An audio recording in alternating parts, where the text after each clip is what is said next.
Hi Sarah, welcome to this edition of pinqTalks. We are absolutely delighted to have you with us here at the IDRC on this beautiful day outside.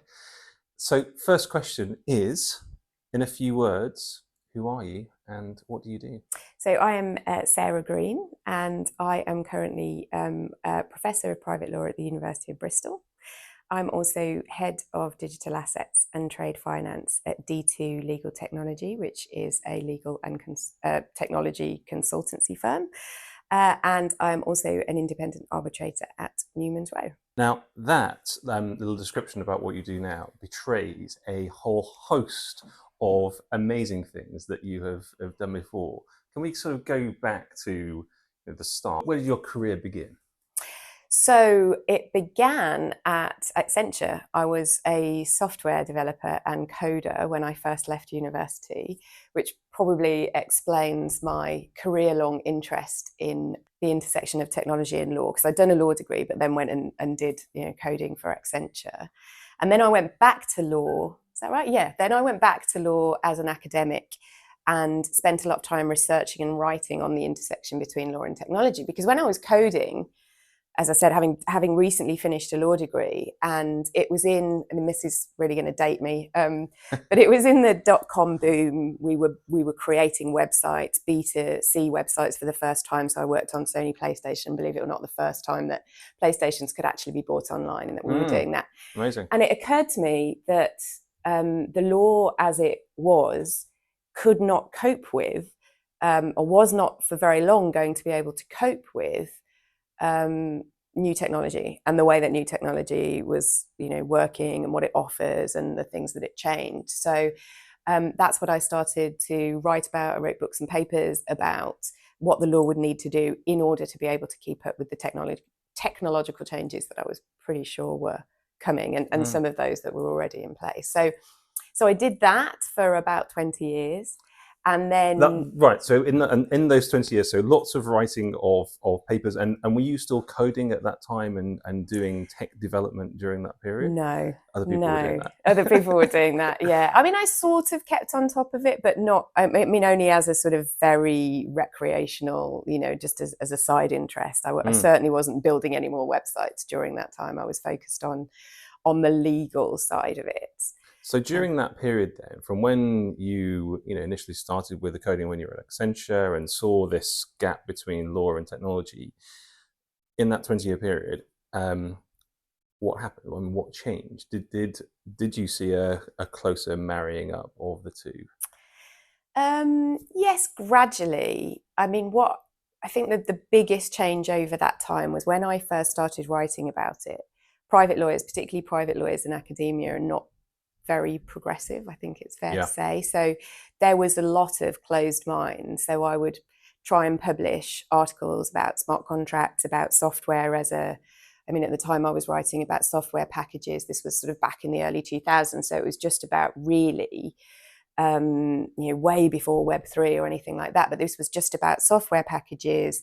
Could they be goods for the purposes of sale of goods law, those sorts of things. And there were a lot of law journals and senior academics who thought that that was really not what lawyers should be concerning themselves with, that this wasn't going to be a big question, that those legal changes were not going to be needed. So at the start of my writing career, it was a lot more difficult to have those arguments, to give those arguments a platform. And then that changed quite a lot over sort of about 15 years. And then towards the end of that period, just before I started at the Law Commission, there was definitely a lot more open-mindedness. I mean, there was still a huge amount of skepticism, don't get me wrong, but I think the changes were so stark by then that it became more obvious to lawyers that things were going to have to change. And that was skepticism about whether the law was able to keep up and was already able to deal with technology, or was skepticism about technology and actually what was happening? Yeah, skepticism about technology and it ever really needing legal change, sort of, oh, this is all just a flash in the pan, crypto is just a pyramid scheme, we should be, ignoring it as lawyers and not giving it airtime, those sorts of ideas. And, smart contracts will never really be used. That sort of skepticism, really. So about the state of the world rather than about the legal change itself. And were you speaking with private practice lawyers, government lawyers, the courts, or maybe all three during that time? Not before I was at the Law Commission, or at least not a huge amount. I mean, I did speak to my friends who were in private practice, and then a couple of judges that I knew through teaching, so through academia.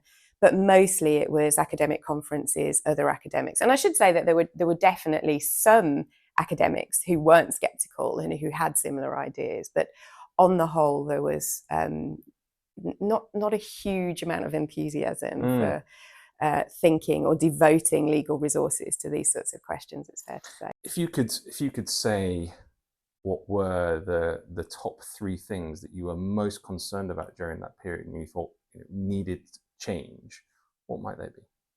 So the biggest thing for me was always how the law would treat intangibles in the future. And by intangibles, I mean, I suppose, quasi-intangibles, so computer software, digitalized versions of conventional assets. And that was basically because there was, until very recently, a real resistance certainly in English law, but I think it was pretty much a problem, and still is a problem across the world, that the law could not really recognize that digitalized goods and digitalized things had characteristics that were not the same as pure intangibles like property rights, like debts.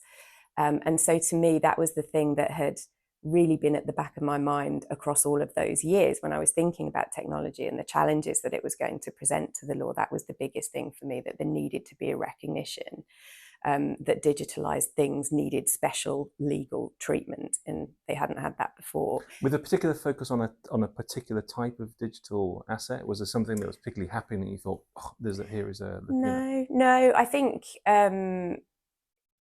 it was far more broad than that. So I was just thinking about the way that a lot of lawyers, certainly, well, probably people in general, but obviously I was only really thinking about the way that lawyers thought about computer software almost as if it was something that was, just in the ether, didn't have any sort of physical presence in the world, and therefore we should treat it in exactly the same way as we treat pure intangibles like ideas and information.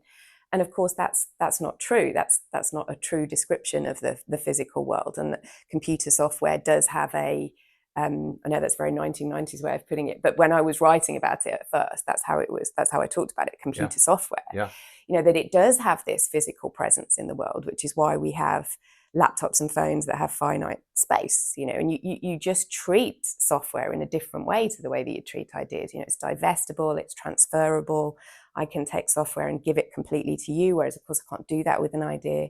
So it was very generic. It was about what are the characteristics of digitalized material that mean that the law would need, as I was thinking then, would need to change and update to deal with them. Yeah. And actually for three things, but actually that one probably covered the entire, it's actually such a big topic. That was the core that I was arguing for. And weirdly enough, I remember in 2011, I think, the Law Commission, I don't know if you know, but the Law Commission does a call for suggestions for law reform.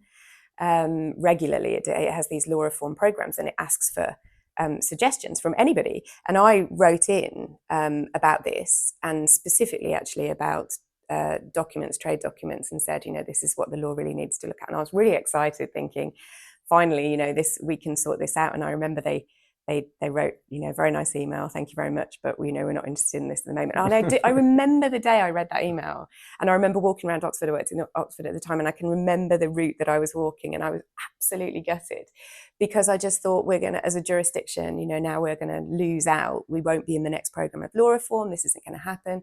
We're going to fall behind because other jurisdictions were already looking at it. So yeah, it was something that really, really bothered me for a long time. So was it that then sowed the seeds of you then eventually going to the Law Commission? No, not really, because the Law Commission asked me if I'd be interested in applying when the role came along. And at the time, actually, I thought, I always had this idea, I probably shouldn't say this, but I always had this idea of Law Commissioners being really old. So so when they asked me originally, I thought, oh no, I can't be a Law Commissioner. I can't be a Law Commissioner yet. But the thing is, at that point, so that was 2020, so, you know, nearly a decade later. And for various reasons, I think there's a bit of a perfect storm of things going on. They were really interested, or government was really interested in looking at law reform in relation to tech. So even though in my mind it was a bit of a decade too late, better late than never. And because I was one of the few lawyers who you know, wrote and researched in that area, they asked me to apply for the job. So I don't think there was ever a connection between me writing in. I think it was just that by that point I'd written so much about it. They were probably just bored of hearing me talk about it and wanting me to see if I could actually, you know, actually make it happen. So what do you think led to that? What feels like a greater recognition within government, I guess, or perhaps also within the courts, that this was something that needed addressing? I think it was partly that the technology concern. So I suppose really talking about the scalable arrival of distributed ledger technology at the moment is really what we, and, you know, to use the one that everybody has heard of, you know, Bitcoin. That's by no means, of course, the only distributed ledger, but I think it is the one that people think about. Yep. So that had just become a lot more mainstream. So that was part, I think, of the reason why it was on the government's radar. But also, other jurisdictions had started to move, and it was a bit of a keeping up with the Joneses. Was that Singapore? Singapore, exactly, yeah. So those two things together, and then of course, although this was slightly later, my first year at the Law Commission was COVID. The lockdowns and not being able physically to interact with others, which then I think accelerated the idea of doing things electronically, which previously you could only do with physical pieces of paper, for instance.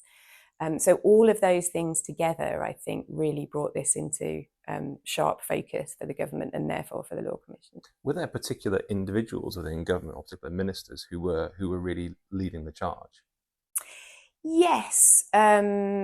One of them came to a round table that I did in the sort of first month of my tenure there with the International Chamber of Commerce. So the International Chamber of Commerce were hugely influential in this, and they've been really vocal about it. Yeah. And so I did a round table with them. We invited lawyers, we invited ministers, and actually when we pointed out at that round table what needed to happen, and actually how simple it was just to make these legal changes that could then make huge difference to, you know, the UK's place in the world, and you know, keeping that as a preeminent jurisdiction.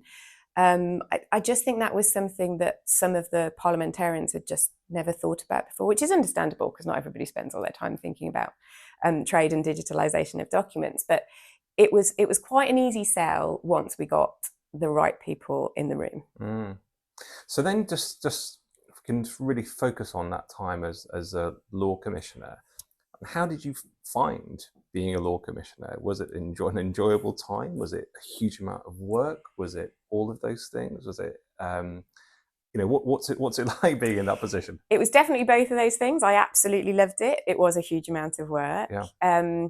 Obviously, I loved, from what I've just said, you know, it was just amazing. And I really did. I know people say this a lot about their jobs, but I really did feel privileged to be able to do that when it had been my kind of obsession for 2 decades. You know, I was really, really lucky that I got to do that. And it would have been very difficult for me to watch somebody else do that as well. Did you go in thinking, this is, I mean, the electronic trade book, this actually is what I want to achieve when I'm here? Yeah. Above all else? Absolutely. That was definitely what I wanted to come out of that. And it was a very difficult time politically, if you could cast your mind back then. So there were all sorts of reasons why this bill looked, the Electronic Trade Documents Act as a bill looked like it wasn't going to make it through. So how did you find that process of navigating different ministers, in particular different Lord Chancellors during during the period while you were a law commissioner? It was really difficult. So when you asked me if I enjoyed the job, that was one of the bits that I didn't enjoy. I found the encounter with the parliamentary process and just the fact that you don't have any control over it. You know, once you're at the Law Commission, you make recommendations to government, and then it goes into this.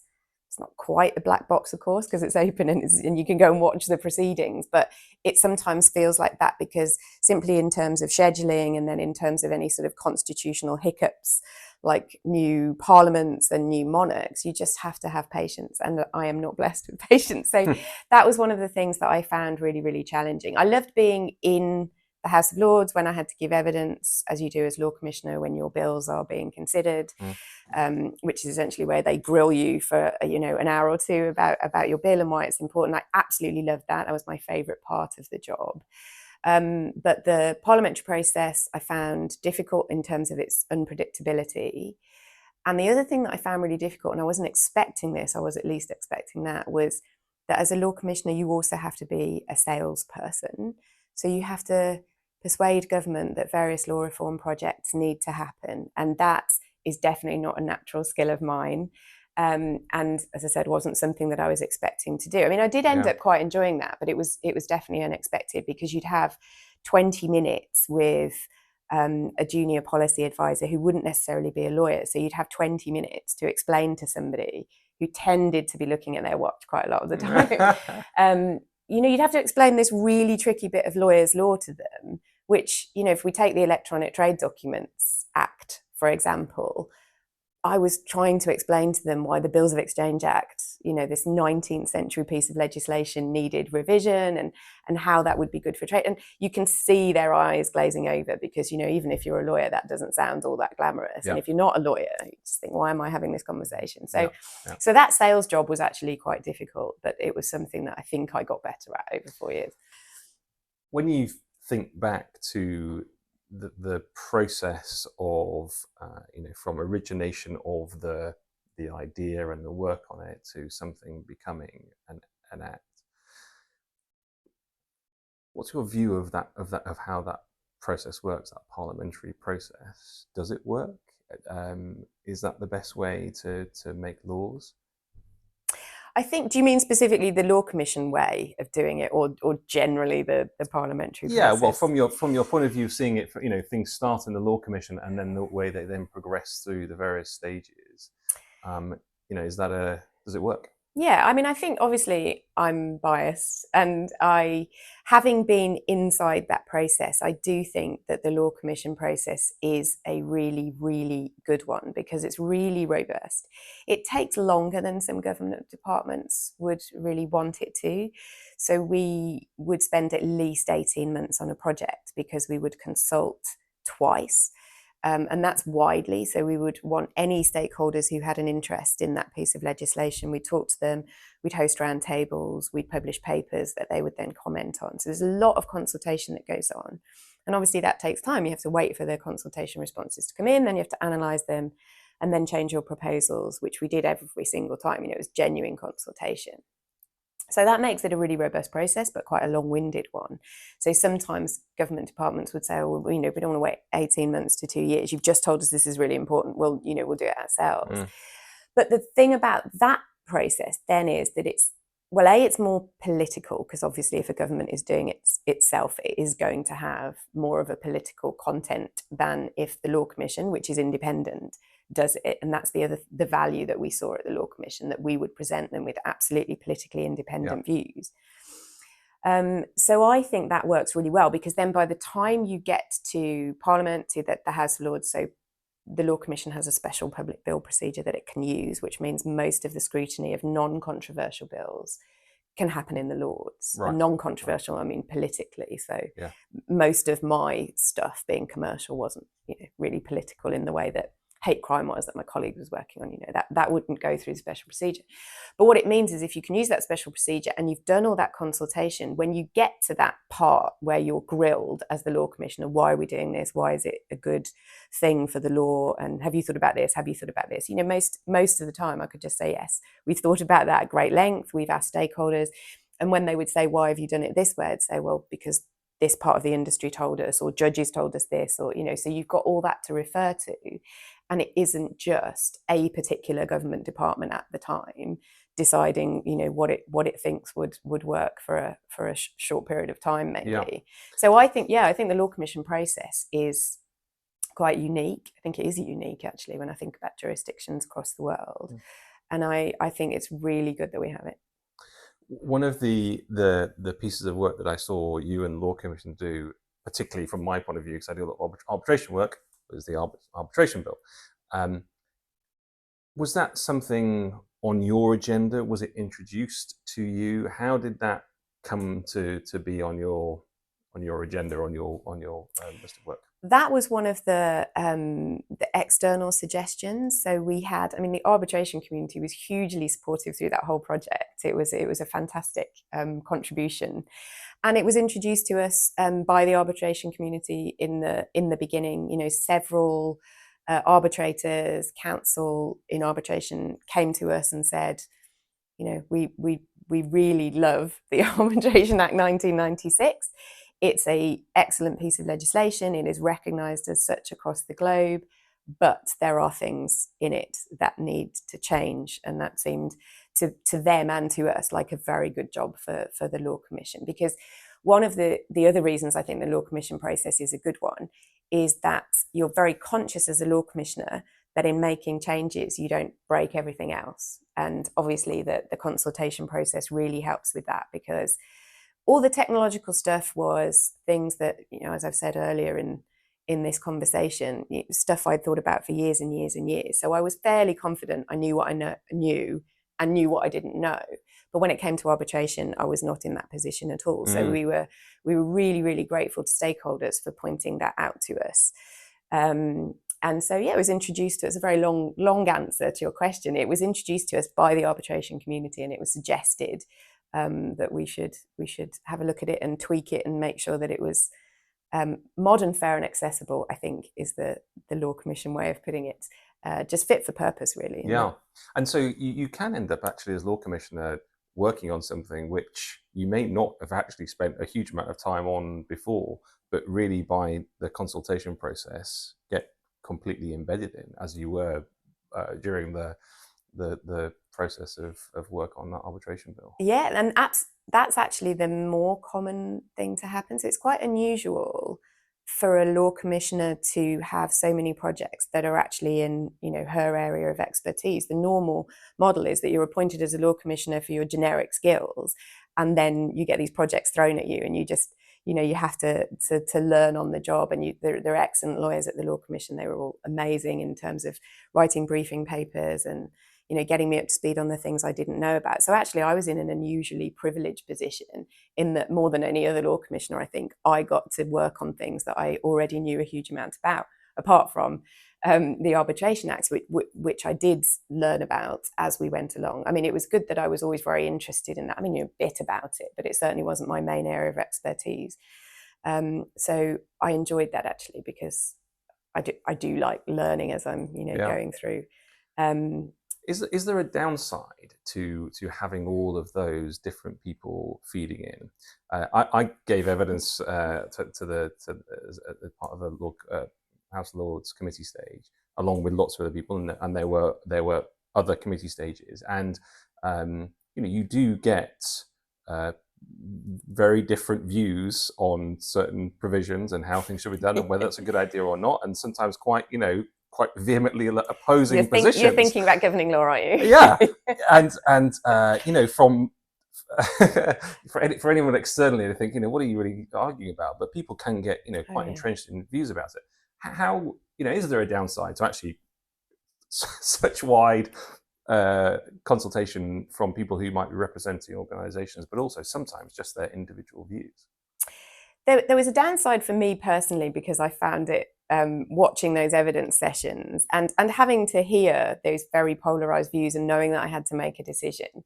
So personally, for me as Law Commissioner, it made my job harder to do that. But I don't think we could do without it. I don't think we could do it any other way. So I think that the legislation that came out of that, I mean, we don't just do legislation at the Law Commission, so all of the projects, you know, whatever their outcome was, and there was quite a lot of polarised feeling, although probably not ever quite as much as there was about governing law for the Arbitration Act.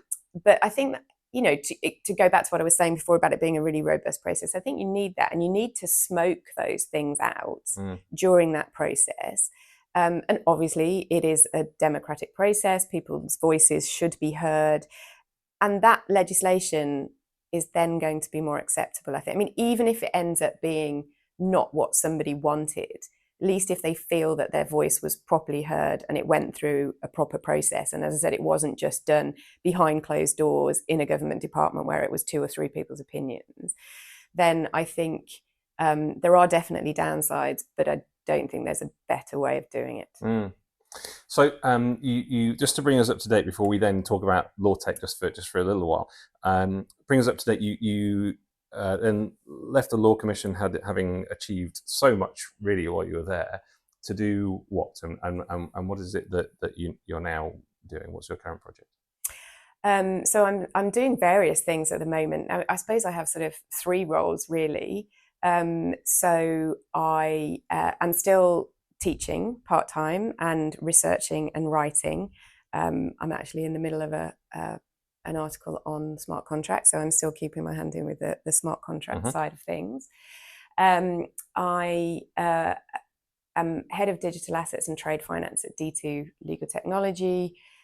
So mostly what I do there is advise organisations and governments really about how to do similar things to what we did at the Law Commission, regulate digital assets, for instance, how to update law to accommodate digitalisation of documents. So really just carrying that project through to, because a lot of those reforms are obviously only of limited use if they're within jurisdiction. So we want this to be something that goes across the world, which is what I'm trying to do now in a practical sense.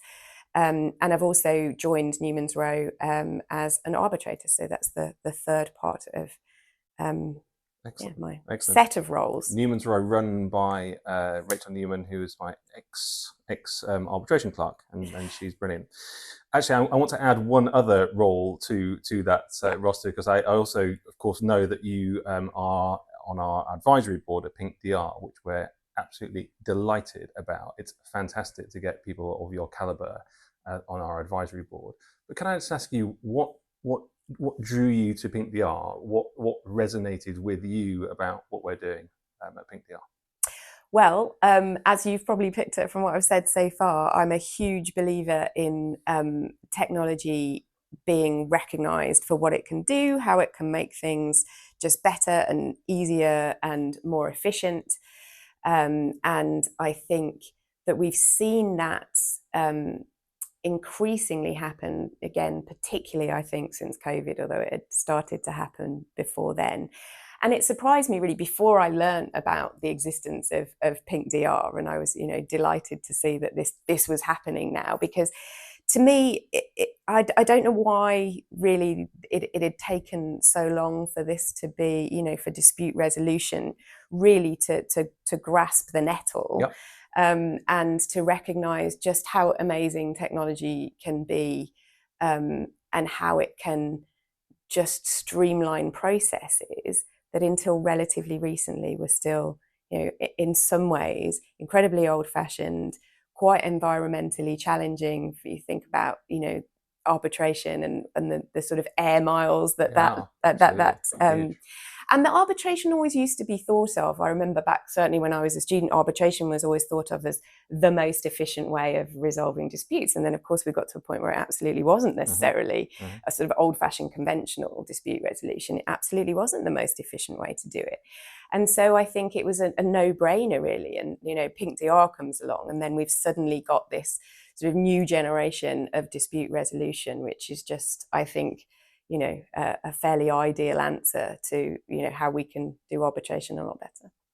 If you were to, using your experience over the years in academia, the Law Commission, and now putting that all together, what's going to happen in the next 5 years, in the next 10 years, so far as that interaction between technology and law that you spoke about right at the start? Where is that going to go, do you think, and what can we expect? So I think now that we seem to have ironed out quite a few of the legal uncertainties, which I think were understandably holding, and I'm talking now generally about law and technology and not just online dispute resolution. Yeah. I think that there was a